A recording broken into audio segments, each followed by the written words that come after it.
Hello friends, last video में हमने eMMC के बारे में जाना था कि ईएमएमसी क्या होती है और किस तरह की होती है, इनकी मैन्युफैक्चरिंग कंपनियां कौन कौन सी होती है और ये सीपीयू के साथ कैसे वर्क करती है। ईएमएमसी और सीपीयू का कम्युनिकेशन हमने लास्ट वीडियो में देखा था। अभी हम आगे चलते हैं ईएमएमसी के बारे में।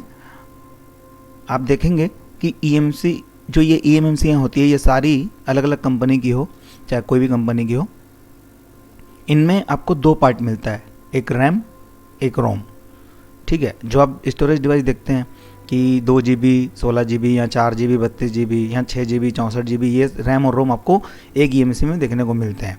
अब हम ईएमएमसी पे काम कर रहे हैं तो स्वाभाविक है कि आपको थोड़ा बहुत सॉफ्टवेयर का नॉलेज तो होगा ही होगा, जो यूएसबी के थ्रू हम करते हैं।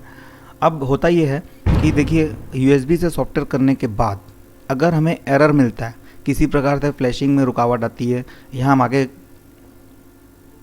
सॉफ्टवेयर वर्क नहीं कर पा रहे हैं, कहीं पे हमारी गाड़ी जाके अटक जा रही है, किसी सेट को फ्लैश कर रहे हैं तो बीच में एरर मार दे रहा है, या फिर फ्लैश होने के बाद भी वो ऑलरेडी अपने हैंग ऑन लोगो पे अटका हुआ है, चाहे वो एमआई का ओप्पो हो, वीवो हो। तो इस कंडीशन में होता क्या है कि ये जो ईएमएमसी में करप्शन आ जाता है, प्रॉब्लम आ जाती है, जिसकी वजह से आगे आप फ्लैशिंग नहीं कर पाते हैं।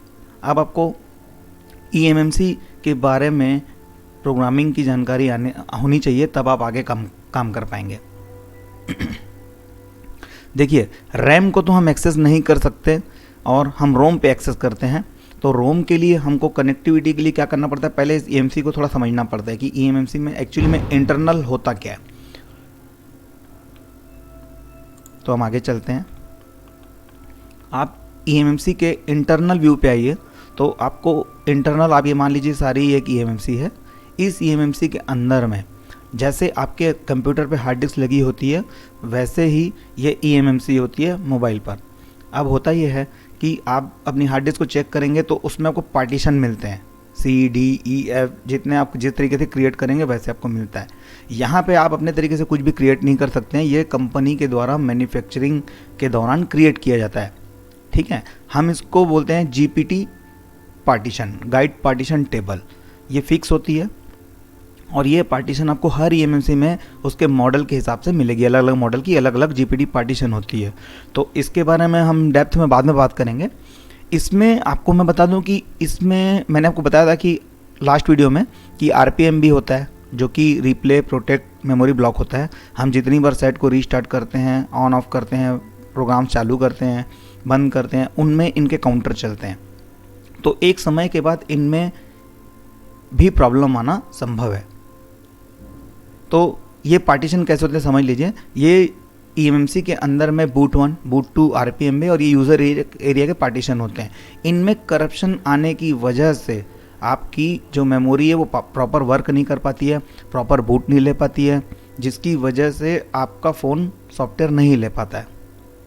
ठीक है, तो हम आज ईएमएमसी की प्रोग्रामिंग को समझेंगे कि ये कैसे होती है। इसके बारे में हम आगे और बात कर लेंगे। अभी मैंने आपको स्टार्टिंग लेवल से बताना चालू किया तो आपको कम से कम ये पता रहे कि ईएमएमसी में हम जो काम करते हैं वो इस एरिया के अंदर में ही काम करते हैं। कैसे काम करते हैं मैं आपको आगे बताऊंगा। पहले अभी इसके कनेक्टिविटी को समझते हैं कि इस ईएमएमसी में काम करने के लिए हमको कुछ सॉफ्टवेयर बॉक्स की ज़रूरत होती है, जिन्हें आप फ्लैशिंग टूल्स बोल सकते हैं या प्रोग्रामिंग टूल्स बोल सकते हैं।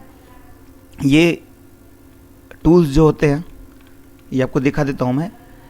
ईएमएमसी प्रोग्रामिंग टूल्स मार्केट में 4-5 प्रकार के मौजूद हैं, जिनमें 2 बहुत ज़्यादा ही पॉपुलर हैं। एक यूएफआई बॉक्स है और एक EasyJet बॉक्स है।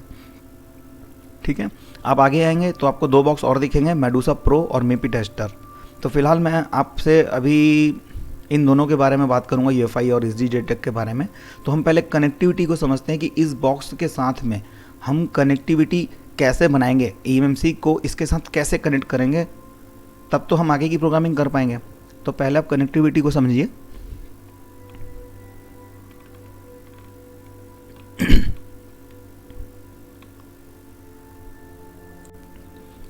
देखिए, आप अभी तक जो फ्लैशिंग करते थे वो आपने यूएसबी कनेक्शन के थ्रू अपने सेट को फ्लैश किया या सॉफ्टवेयर अपडेट किया, जो भी किया। अब हम ईएमएमसी प्रोग्रामिंग पे आएंगे। ईएमएमसी को कनेक्ट करेंगे तो ईएमएमसी के लिए पिन आउट्स होते हैं कुछ। देखिए, दो तरह की कनेक्टिविटी होती है। एक आपकी ISP पिन आउट के थ्रू होती है, यानी हम IC को बोर्ड से निकालेंगे नहीं और बोर्ड पे लगे लगे ही उसकी मतलब कनेक्टिविटी बनाएंगे EasyJetag या UEFI बॉक्स के साथ में। तो आपके पास जिस भी प्रकार का मॉडल अवेलेबल होगा, आप नेट पे सर्च करेंगे उस मॉडल का नाम लिख के, जैसे मैं यहाँ पे पर्टिकुलर आपको दिखा रहा हूँ G532F, इसको मैंने गूगल पर सर्च किया तो इस पर मैंने लिखा G532F ISP पिन आउट, तो मुझे ये सारा पिन आउट मिल गया।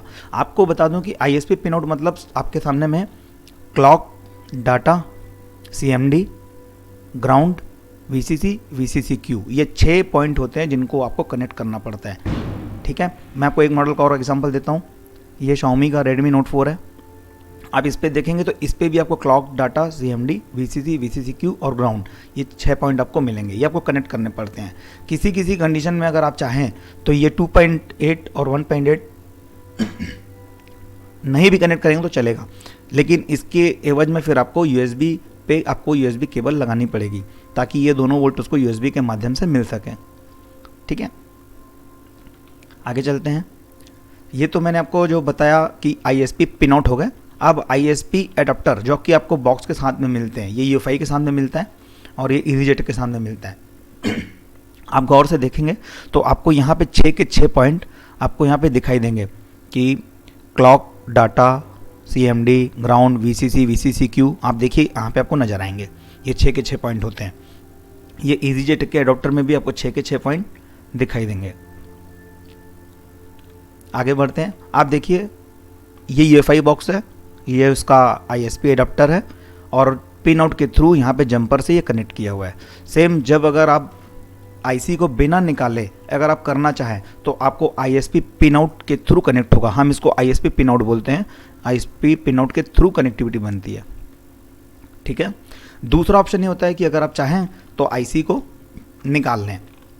अगर आपने IC निकाल ली है तो IC को निकालने के बाद आप इस एडाप्टर के थ्रू, जो कि बॉक्स के साथ में UEFI के साथ में जब आप खरीदेंगे तो आपको एडाप्टर मिलेंगे। इनमें आपकी अलग अलग तरह की IC आप लगा सकते हैं और डायरेक्टली आप IC को कनेक्ट कर सकते हैं।